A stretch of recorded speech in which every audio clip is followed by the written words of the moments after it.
Matthieu, chapitre 4.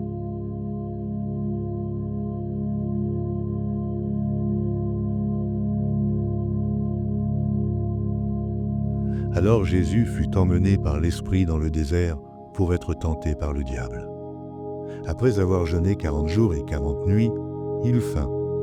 Le tentateur s'étant approché lui dit : « Si tu es le Fils de Dieu, ordonne que ces pierres deviennent des pains. » Jésus répondit : « Il est écrit : l'homme ne vivra pas de pain seulement, mais de toute parole qui sort de la bouche de Dieu. » Le diable le transporta dans la ville sainte, le plaça sur le haut du temple et lui dit : « Si tu es le Fils de Dieu, jette-toi en bas, car il est écrit : il donnera des ordres à des anges à ton sujet, et ils te porteront sur les mains, de peur que ton pied ne heurte contre une pierre. » Jésus lui dit : « Il est aussi écrit : tu ne tenteras point le Seigneur ton Dieu. » Le diable le transporta encore sur une montagne très élevée, lui montra tous les royaumes du monde et leur gloire, et lui dit : « Je te donnerai toutes ces choses, si tu te prosternes et si tu m'adores. » Jésus lui dit : « Retire-toi, Satan, car il est écrit : tu adoreras le Seigneur ton Dieu,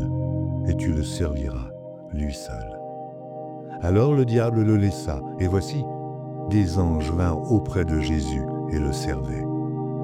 Jésus, ayant appris que Jean avait été livré, se retira dans la Galilée.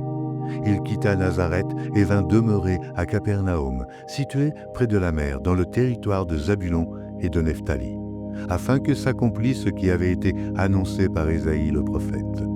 Le peuple de Zabulon et de Nephtali, de la contrée voisine de la mer, du pays au-delà du Jourdain et de la Galilée des gentils, ce peuple, assis dans les ténèbres, a vu une grande lumière, et sur ceux qui étaient assis dans la région et l'ombre de la mort, la lumière s'est levée.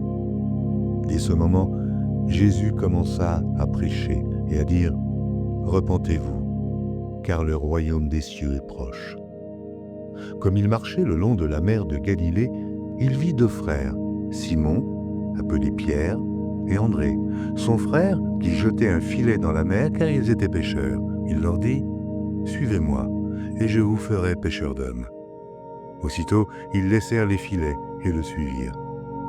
De là, étant allé plus loin, il vit deux frères, Jacques, fils de Zébédée, et Jean, son frère, qui étaient dans une barque avec Zébédée, leur père, et qui réparaient leurs filets. Il les appela, et aussitôt, ils laissèrent la barque et leur père et le suivirent. Jésus parcourait toute la Galilée, enseignant dans les synagogues, prêchant la bonne nouvelle du royaume et guérissant toute maladie et toute infirmité parmi le peuple. Sa renommée se répandit dans toute la Syrie, et on lui amenait tous ceux qui souffraient de maladies et de douleurs de divers genres, des démoniaques, des lunatiques, des paralytiques, et il les guérissait. Une grande foule le suivit, de la Galilée, de la Décapole, de Jérusalem, de la Judée, et au-delà du Jourdain.